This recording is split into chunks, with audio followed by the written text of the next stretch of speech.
Welcome दोस्तों, story television में। तो इस फिल्म के शुरुआत में साइंटिस्ट ने मार्स के करीब एक अजीब से स्फेयर को देखा। ये स्फेयर क्या था, किस चीज से बना था, क्या ये इंसानों के लिए कोई खतरा था? इस चीज को जानने के लिए नासा ने अपनी एक टीम को मार्स के पास भेजा। एस्ट्रोनॉट्स का सफर लगभग 8 महीने का था और जब ये लोग अपनी मंजिल से यानी मार्स से सिर्फ 6 घंटे की दूरी पर थे तो ये सभी एस्ट्रोनॉट्स अपने स्लीपिंग पॉड से बाहर निकल आए। इन्हीं सारे क्रू मेंबर्स के अंदर हम कार्ला से भी मिलते हैं। कार्ला इस मूवी की मेन कैरेक्टर होने के साथ साथ इस शिप की एआई सिस्टम के इंचार्ज है। यहाँ पर वो नोटिस करती है कि उनका एक क्रू मेंबर रॉबिन अजीब सी हालत में था। उसे लगा कि शायद उसकी अजीब हालत की वजह यह है कि वह पहली मर्तबा हाइबरनेशन पॉड में रहा है। कार्ला उसे रेस्ट करने का कहकर खुद अपने काम में लग जाते हैं। इनकी इन्हीं बातों के दौरान यहाँ पे इनके कैप्टन भी आ जाते हैं, जो कार्ला से एआई सिस्टम के सहिए मार्स के पास मौजूद स्फेयर को स्कैन करने का काम देता है। ये लोग ज्यादा दूरी पर तो नहीं थे, लेकिन फिर भी कार्ला का एआई सिस्टम मार्स के पास किसी भी स्फेयर के होने का पता नहीं बताता, जिस स्फेयर को ये अपनी आंखों से देख पा रहे थे। एआई सिस्टम वहां पे किसी स्फेयर को डिटेक्ट कर ही नहीं रहा था। ये देखकर कार्ला को लगा या तो उनका एआर सिस्टम खराब है या फिर सामने कुछ भी नहीं है। वो पॉल से कहते हैं कि हमें वापस चलना चाहिए, यहाँ पर तो कुछ है ही नहीं। लेकिन पॉल यहाँ उस पर गुस्सा हो जाता है और उसे कहता है यहाँ पर कुछ हो या ना हो, हमें अपना मिशन कंप्लीट करके जाना है। इतने में यहाँ पर एक होलोग्राम अपीयर होता है। ये इस क्रू के मिशन हेड थे, जो दुनिया से इन सब लोगों को बताते हैं कि दुनिया में 1004 लोग सिर्फ यही जानने के लिए एक्साइटेड है आखिर वो स्फेयर है क्या, और ये लोग अब जल्द से जल्द अपना मिशन कंप्लीट करें और उस स्फेयर ई के बारे में जानकारी लेकर दुनिया में बताए। कार्ला क्या भी करती, कार्ला को अपने मिशन हेड की बात माननी थी। वो दोबारा इस मिशन को ऑन ऑपरेट करने में लग जाते। तभी उसे यही करीब अपनी मॉम की आवाज आती है। ये सुनकर वो हैरान हो गई। हालांकि वो जानती थी कि उसकी मॉम और उसकी बेटी तो एक कार एक्सीडेंट में मारे गए थे, लेकिन फिर भी वो उसे ढूंढने लगी। यहाँ ये हम रोबिन के रूम में देखते हैं कि वो भी किस चीज से डरकर चिल्ला के उठाए, लेकिन उसके चिल्लाने की आवाज किसी को सुनाई नहीं थी। यहाँ पर कार्ला भी जब अपने रूम में आई तब उसे दोबारा अपने मिशन हेड उनकी कॉल आई। वो कार्ला से पूछता है, तुम्हें क्या कोई परेशानी है? तुम परेशान नजर आ रही हो। तब कार्ला जवाब देती है, नहीं मुझे कोई परेशानी नहीं। अभी वो लोग बातें कर रहे थे कि अचानक कार्ला को सिस्टम के एआई ने अलर्ट दिया। वो स्फेयर जो मार्स के पास था वो अब एआई डिटेक्ट कर चुका था और वो स्फेयर अब एक बहुत बड़ी बहुत तेज लाइट बीम उनकी शिप तक भेज रहा था, जो लाइट बीम शिप के कई सिस्टर को तबाह कर रहा था। यह देखकर कार्ला के साथ साथ सभी लोग घबरा जाते हैं। कार्ला की एक साथी उससे कहते हैं, मुझे लगता है कि ये स्फेयर अपना रास्ता बता रहा है शिप को, इसीलिए कार्ला भी शिप को मोड़ती नहीं बल्कि इस लाइट बीम की तरफ ही बढ़ती रहती है। जहाँ अब एआई सिस्टम ने ये भी नहीं डिटेक्ट करके बताया था कि इस लाइट बीम में सिर्फ रोशनी ही नहीं बल्कि बहुत सी साउंड वेव्स भी थी, जिन्हें कार्ला डिटेक्ट करने लगी। साउंड वेव में कोई मैसेज आ रहा था जो शायद उस स्फेयर पे रहने वाले स्पीशी ने ही भेजा था। कार्ला इस मैसेज को डिकोड करती है और इन्हें ड्यूस का लफ्ज पता चलता है। असल में लैटिन में गॉड को ड्यूस कहा जाता है और ये देखकर इन सब लोगों को लगा कि शायद उस स्फेयर के ऊपर गॉड रहते हैं। अचानक इनका एआई सिस्टम दोबारा काम करना बंद कर देता है, जिससे लोग घबरा जाते हैं। फिर लोगों को लग रहा था कि इन्हें मिशन छोड़ देना चाहिए, लेकिन काफी लोगों का ख्याल था कि इन्हें स्फेयर पे जाकर चेक करना चाहिए कि वो स्फेयर आखिर है क्या, यह उनकी ड्यूटी है। जबकि रूबन जो अपने कमरे से भी बाहर निकला था, उसका ख्याल था कि इन्हें स्फेयर तक नहीं जाना चाहिए, क्योंकि उसे लग रहा था कि ये कयामत का दिन आ गया है। स्फेयर पे गॉड है जो उससे अब उसकी पूरी जिंदगी का हिसाब लेंगे, और ये सोचते हुए वो बहुत ज्यादा घबरा रहा था, रो रहा था और वापस जाने की रिक्वेस्ट कर रहा था। यहाँ भी हम देखते हैं कि इनका कैप्टन पॉल अपने ऑफिस से इन सब लोगों वार्स के ऊपर नजर रखे हुए हैं। यहाँ पर सभी मेंबर्स बात कर रहे थे, अगर उस स्फेयर के ऊपर गॉड ना हुए और वो स्फेयर एलियन का हुआ तो ये लोग उस स्फेयर को तबाह कर देंगे। ये सुनकर कैप्टन तेजी से जवाब देता है, नहीं, कोई उस स्फेयर को नुकसान नहीं पहुंचाएगा उसकी। यह बात सुनकर कभी हैरान हुए। ये लोग अभी बातें ही कर रहे थे। यहाँ पर इनके क्रू मेंबर ने आकर बताया कि रॉबिन शिप में से गायब है। ये लोग डक गए और उसको ढूंढने लगे। दिखाया गया कि रूबन बहुत सारे कंटेनर्स के दरमियान में अपने एड के लाइट्स को रखकर बैठा है, जैसे वो कोई रिचुअल कर रहा हो। उसके हाथ पर बहुत से रिलीजियस सिंबल भी थे। वो तड़प रहा था। जैसे ही ये लोग उसके करीब आए वो चिल्लाने लगा और बोला, प्लीज उस शिप को स्फेयर की तरफ ना लेकर जाओ, अगर लेकर गए तो कुछ बहुत बुरा हो जाएगा। वो यहाँ सब लोगों से यह भी कहता है कि मुझे लगता है पॉल हम सबसे कुछ छुपा रहा है। अभी उसने ये बात बोली ही थी कि पीछे से पॉल आ गया और पॉल ने अपने हाथ में पकड़ी हुई बंदूक से उसे शूट करके बेदर्दी से मार डाला। वो भी सभी लोगों के सामने। सभी लोग उसके इस रिएक्शन से हैरान परेशान खड़े थे, जबकि पॉल इस तरह नॉर्मल था कि जैसे कुछ हुआ ही ना हो, जैसे कोई इंसान मरा ही ना हो। गुस्सा तो कार्ला को भी आया था, लेकिन पॉल ने उसे धमका दिया कि वो कैप्टन है और इन सब की ड्यूटी है। उसका ऑर्डर मानना और ना चाहते हुए भी अब उसका ऑर्डर मानते हुए ये लोग एक छोटी शिप में चले गए जो इजीली इन्हें उस स्फेयर तक ले जा सकती थी। स्फेयर के पास पहुंचने पर कार्ला को स्फेयर के ऊपर अजीबोगरीब स्ट्रक्चर दिखाई दिए जिससे वो समझ नहीं पाई कि है क्या। वो फाइनली अब इनकी ये छोटी शिप उस स्फेयर के ऊपर लैंड कर जाती है। लैंड करते ही इन्हें सबसे पहले इनके मिशन लीडर का होलोग्राम रिसीव होता है जिन्होंने इन सबको शॉकिंग न्यूज ये दी थी कि जैसा स्फेयर यहाँ मार्स के पास देखा गया है ऐसे ही बहुत से स्फेयर दुनिया के इर्द गिर्द भी अब अपीयर होने लग गए हैं। वो स्फेयर है क्या? वो दुनिया और इंसानों को नुकसान तो नहीं पहुंचा देंगे और इनसे बचा कैसे जाए, इन सभी सवालों के जवाब वो जल्दी से क्रू मेंबर्स को ढूंढने को कहता है। पॉल ड्यूटी कार्ला को देता है बाहर जाकर इन्वेस्टिगेट करने, लेकिन यहाँ पर उनका एक मेंबर सजेशन देता है कि बाहर जाने के लिए एक साइंटिस्ट और एक वॉलेटर का होना भी जरूरी है। ये सजेशन पॉल मान लेता है और अब तीनों मिलकर इस शिप से बाहर उस स्फेयर के ऊपर जाते हैं। यहाँ पर बहुत ज्यादा अंधेरा था, इतना अंधेरा कि इन्हें कुछ दिखाई नहीं दे रहा था। काला ने अब नीचे होकर यहाँ जमीन पर हाथ लगाया तो उसे महसूस हुआ ये तो जमीन जैसी मिट्टी है। अभी वो ये बात ही कर रही थी कि अचानक सामने उसे लाल रंग की खुलने लगी। इस दरवाजे के खुलते ही इन्हें एक अजीबोगरीब आवाज सुनाई। ये लोग हैरान थे। इन्होंने जो वैक्यूम पहने हुए थे उसको पहनने के बाद कोई आवाज नहीं सुनाई देती थी, लेकिन फिर भी इस जगह की आवाज उन्हें सुनाई दे रही थी। ये आवाज अंदर कैप्टन पॉल ने भी शिप में सुनी थी। वो इस आवाज को ट्रांसलेट करके इन्हें बताते हैं कि यह जगह उन्हें वेलकम कह रही है। इस सब के बाद इन्हें यहाँ पर एक शैडो दिखाई देता है, एक औरत का शैडो जो अपने दिमाग से इनको मैसेज भेज रही थी। अंदर कैप्टन इस सारे मैसेज को ट्रांसलेट करके इन्हें बताता है कि ये लोग जो बात कर रहे हैं वो गॉड के मैसेजेस हैं। इंसानों ने जो कुछ दुनिया के साथ किया है उस सब के बावजूद गॉड इन सबको एक और मौका देना चाहते हैं, एक अच्छी लाइफ देना चाहते हैं। जो लोग इस गेट से अंदर आ जाएंगे उनको इंटरनल पीस मिल जाएगा, सुकून मिल जाएगा, और जो दुनिया में रह जाएंगे वो दुनिया की मुश्किलें सहेंगे। गॉड ने कार्ला को चुना था सबसे पहले इस दरवाजे के अंदर एंटर होने के लिए, और कार्ला ही वो लड़की थी जो बाकी सब लोगों को यहाँ का रास्ता दिखाने के लिए चुनी गई थी। ये लड़की बताते हैं जो लोग इसके अंदर खुद से दाखिल नहीं होंगे तो दुनिया के पास जो स्फेयर है वो खुद ही इंसानों को मार डालेगा और दर्दनाक मौत देगा। ये औरत एकदम से काला की मोम में चीज हो जाती है और कार्ला की मोम अब कार्ला से कहते हैं कि अंदर कोई तुम्हारा इंतजार कर रहा है। कार्ला समझ गई थी कि अगर यह हेवन यानी जन्नत है तो अंदर उसकी बेटी ही होगी काला। अब आगे बढ़कर उस रोशनी वाले दरवाजे को पार कर लेते हैं। जब वो कर रही थी तो यहाँ पर एक फ्लैशबैक दिखाया जाता है तब का, जब उसकी मॉम और उसकी बेटी का एक्सीडेंट हुआ था। उसी के साथ प्रेजेंट में आने पर हम कार्ला को एक बहुत ही खूबसूरत शहर के अंदर देखते हैं। ये शहर बिल्कुल यरूशलेम जैसा है। यहाँ अब कार्ला के सर पे चोट के निशान बिल्कुल ताजा है, जैसे कार्ला को उस वक्त से उठाकर सीधा इस जगह पर ले आया गया हो। यहाँ पर कार्ला की बेटी भी थी जो भागते हुए कार्ला की तरफ आ रही थी। कार्ला भी भागते हुए उसे गले लगाने के लिए आगे बढ़ती है। इससे पहले कि ये दोनों गले मिल पाते कार्ला को एकदम से होश आ जाता है और हैरान कुन तौर पे उसे समझ नहीं आती कि इस टाइम वो एक शिप के टेबल पे थी। समझ नहीं आ रहा था कि वो यहाँ शिप के अंदर आई कैसे, जबकि वो तो उस दरवाजे को पार करके अंदर चली गई थी। वो यही सवाल बाकी लोगों से भी करते हैं। तब बाकी लोग उसे बताते हैं कि तुम जब गेट से बाहर आई तो तुम्हारी हालत इतनी खराब थी कि तुम चल भी नहीं पा रही थी। हम लोग ही तुम्हें उठाकर शिप में वापस लेकर आए हैं। अभी वो यही बात कर रहे थे कि यहाँ पर उनके मिशन हेड का होलोग्राम आ जाता है। वो कार्ला से अंदर होने और दिखने वाली हर चीज के बारे में सवाल कर रहा था। जब कार्ला उसे बताती है कि अंदर शनि पर उसे एक गोल्डन सिटी दिखी थी जो दिखने में बिल्कुल यूरोसिलम जैसी थी। कार्ला को लग रहा था कि वो जगह जन्नत यानी हेवन है। वो आदमी अब सवाल करता है, इसके अलावा तुमने वहाँ क्या देखा, किससे मिली, किससे बात की? लेकिन कार्ला जवाब देती है, मैं वहाँ किसी से नहीं मिली, किसी से बात नहीं की। और वो आदमी कार्ला की इस बात का बिलीव नहीं करता। कार्ला अब इन लोगों से शोहन के बारे में पूछते हैं जो उसके साथ ही उस फेयर के ऊपर उतरा था। उसके क्रू मेंबर्स बताते हैं कि शॉन मारा गया। कार्ला हैरानी से पूछती है वो कैसे मारा गया? तब उस आदमी ने जवाब दिया कि उसका सूट क्रैक हो गया था। ये बात तो मानने वाली थी ही नहीं क्योंकि उनके सूट अनब्रेकेबल होते। तब उसका साथी जवाब देता है कि नहीं, वो अपने ग्लव्स को सही से पैक नहीं कर पाया था। और ये सुनकर कार्ला अब उन्हीं लोगों को कसूरवार ठहराने लगी क्योंकि शॉन एक बहुत पुराना एक्सप्लोरर था और सबसे ज्यादा स्पेस ट्रेवल उसी ने किया हुआ था। ऐसा कैसे मुमकिन था कि वो कोई काम सही तरीके से ना करता? उसकी बात सुनकर ये आदमी कहता है, काला तुम्हें रेस्ट करना चाहिए, वो भी एक इंसान था, गलती उससे भी हो सकती थी। अब वो मारा क्या है, तुम जिंदा हो, तुम्हें अपना ख्याल रखना चाहिए। इस टाइम तुम रेस्ट करो यहाँ पर। अब काला उससे कहते हैं, अच्छा ठीक है, मुझे मेरा सूट दो, मैंने दोबारा स्फेयर पे जाना है। वो आदमी कहता है, ये मुमकिन नहीं कार्ला, क्योंकि हम वापसी के सफर में निकल चुके हैं। नाचार कार्ला वहाँ से उठकर चलने लग जाती है और यह आदमी जो उसके पास था कार्ला वो भी उसके पीछे पीछे आने लगा था। जब ये लोग एक ऐसी जगह पर पहुंचे जहां कोई कैमरा नहीं था, तब कार्ला ने इस लड़के को बताया कि मैंने अंदर अपनी फैमिली को देखा था। वो यह बात सबके सामने नहीं बता सकती थी क्योंकि उसे पॉल और अपने मिशन हेड पे यकीन नहीं था। यहाँ रूम में दिखाया जाता है कि पॉल किसी बिन पानी मछली की तरह तड़प रहा है क्योंकि उसे इन लोगों की बातें सुनाई नहीं दे रही थी। इसीलिए फौरन वो कार्ला एक साथी को इमरजेंसी कॉल करके अपने रूम में बुलाता है और उससे पूछता है कि तुम और कार्ला अकेले में क्या बात कर रहे थे, उसने क्या कुछ नया बताया है। उस आदमी ने साफ इनकार कर दिया कि कार्ला ने ऐसा कुछ नया नहीं बताया। ये सुनकर पॉल गुस्से में आ गया और उसने बोला, तुम जानते हो मेरे ऑर्डर्स की रिस्पेक्ट करना तुम्हारी ड्यूटी है। दूसरी तरफ हम कार्ला को देखते हैं जिसे अभी तक बिलीव नहीं आया था शॉन की मौत का। इसी चीज को इन्वेस्टिगेट करने के लिए वो एक चाकू लिए शॉन के हाइपरनेशन बोर्ड के पास आती है और उसे खोलकर वह देखती है कि शॉन को सच में एक गन शॉट की मदद से मारा गया था कि नहीं, गोली मारकर उसका कत्ल किया गया था। और ऐसा क्यों हुआ था, इसके पीछे भी कोई रीजन हो सकती थी। ये रीजन तो अब उसे पॉल के रूम से ही पता चल सकती थी। इसलिए वो पॉल के रूम की तरफ बढ़ गई जहां उसे एक गन और कुछ डॉक्यूमेंट मिले। अभी वो इन डॉक्यूमेंट को पढ़ ही रही थी कि पीछे से उसका साथी आ गया। काना चाहती थी कि वो उसे ये फाइल्स पढ़ने से रोकेगा, इसलिए कार्ला ने उसके ऊपर एक गन पॉइंट कर दी। इन डॉक्यूमेंट के जरिए कार्ला को पता चलता है कि उसका यह साथी, जिसे वो एक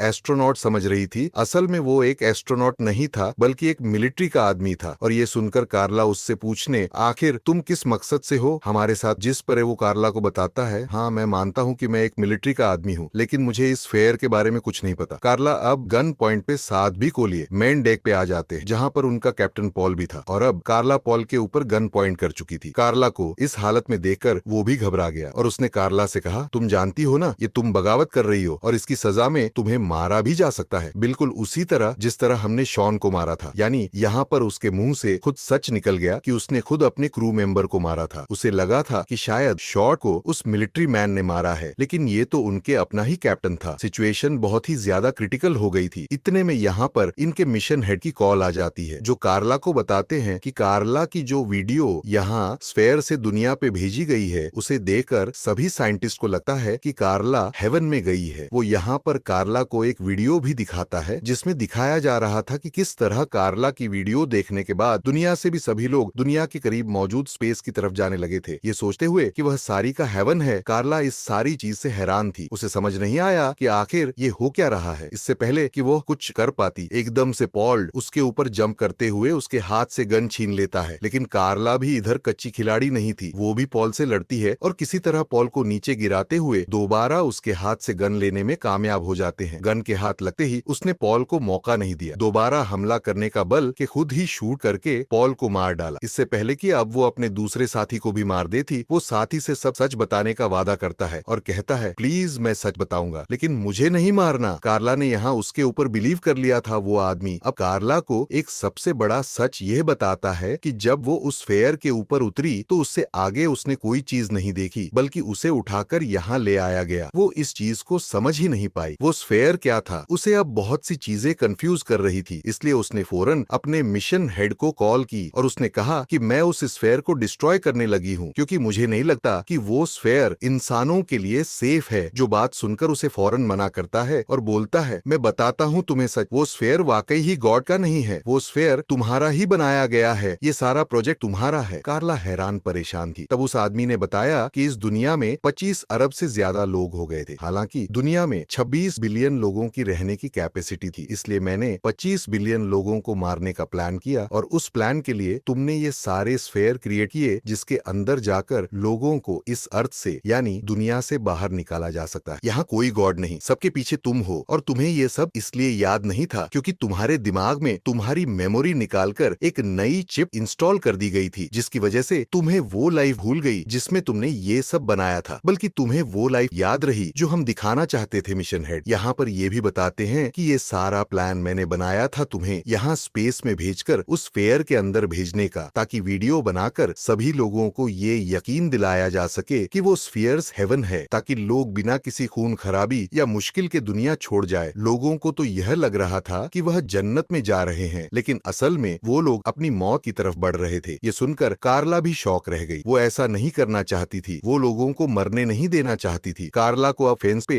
हंस आने लगा था। वो उसे एक मनस्टर कहती है और दिल ही दिल में उस फेयर को डिस्ट्रॉय करने का प्लान करते हैं। यहाँ पर वो मिलिट्री मैन भी उसका साथ दे रहा था। था। और जब इस चीज का अंदाजा वेंस को यानी इनके मिशन हेड को हुआ तो उसने यहाँ की एआई सिस्टम को अपने अकॉर्डिंग सेट करके शिप को ऑटो डिस्ट्रक्टिव मूड पे लगाने की बात की, ताकि ये शिप तबाह हो जाए जिसमें काला और यह बंदा है जिसे सारी सच्चाई पता है, और उनका मिशन कामयाब हो जाए। इससे पहले कि शिप पूरी डिस्ट्रॉय हो जाती, कार्ला एक गन शूट करके इस होलोग्राम को डिस्ट्रॉय कर देते हैं और फिर फौरन अपने साथी को कांटेक्ट करते हैं जो मेन बड़ी शिप को वापस स्फेयर के रास्ते पे लेके आया था। और अब वो छोटी शिप की तरफ बढ़ ही रहा था कि अचानक यहाँ पर छोटे छोटे ब्लास्ट होना शुरू हो गए जिससे ये शिप डिस्ट्रॉय हो जा। काला फौरन से एक छोटी शिप में आ गई जो कि इसी बड़ी शिप के साथ ऐश थी, ताकि इसके जरिए वो अपनी जान बचा सके। वो अपने साथी को भी यहाँ से लेकर जाना चाहती थी, लेकिन वो इस टाइम एलिवेटर में था और एलिवेटर की स्पीड बहुत कम थी। 3 मिनट में एलिवेटर इस छोटे शिप तक ना आ पाता, इसीलिए ना चाहते हुए कार्ला को अपनी शिप अलहदा करनी पड़ती है और ये सोचकर वो दुखी हो जाती है कि इस टाइम उसका साथी मारा गया होगा। लेकिन अगले ही लम्हे उसे अच्छी खबर ये पता चली कि ठीक वक्त पर उसका साथी भी इस छोटी शिप में आने में कामयाब हो गया था। फाइनली अब ये लोग उस स्फेयर की तरफ बढ़ रहे थे जिसे इनको डिस्ट्रॉय करना था। स्फेयर पे लैंड करते ही कार्ला का साथी पहले ही इस स्फेयर पे निकल आता है इसे डिस्ट्रॉय करने के लिए, और पीछे से दरवाजा बंद करके कार्ला को कहता है तुम वापस अर्थ पे जाओ, इस स्फेयर के अंदर सारे इंसानों को ये लोग खुद ही मारेंगे, तुम जाओ जाके इन जंगली इंसानों की सच्चाई सबको बता दो और सारे इंसानों को बचा लो। ये सुनकर कार्ला हाँ में सर हिलाती है और अपनी शिप को दोबारा अर्थ की तरफ मोड़ लेती है, जहाँ उसे जमीन पर जाने के लिए अब 8 माह लगने वाले थे। लेकिन कार्ला फिर भी सेटिस्फाई थी कि अब